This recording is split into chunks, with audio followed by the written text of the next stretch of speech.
Welcome back, Wolfpack Nation, for part 2 of our NIL discussion with Reid Johnson, who is now the board president of One Pack NIL.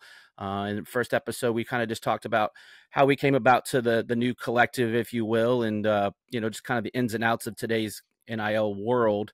But in this episode, we're going to talk a little bit more. Got some fan questions, so I guess we'll jump in right there to the fan questions, and we probably can spawn off on some things.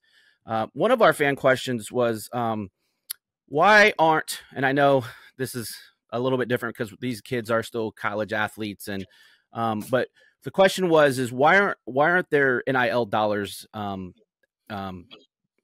advertised but announced? Like, if you get Bob Smith that comes in, he's a tight end, he's going to make X amount of NIL dollars. Why don't they disclose those dollars to the public? Yeah, I think it's funny you say this. There's a saying that Coach Dorn says all the time, and it's comparison is the thief of all joy.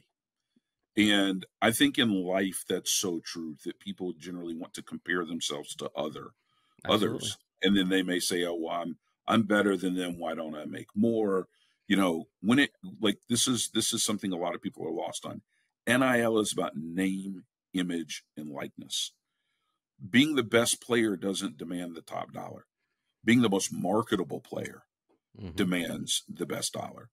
And so one of the reasons, and all of our athletes are under NDAs, not to share with other people. For that reason, it's never going to get posted out into the open. I think there's a competitive side too.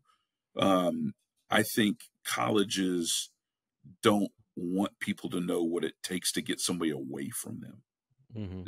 Does that make sense? Yeah, for sure. Because if they're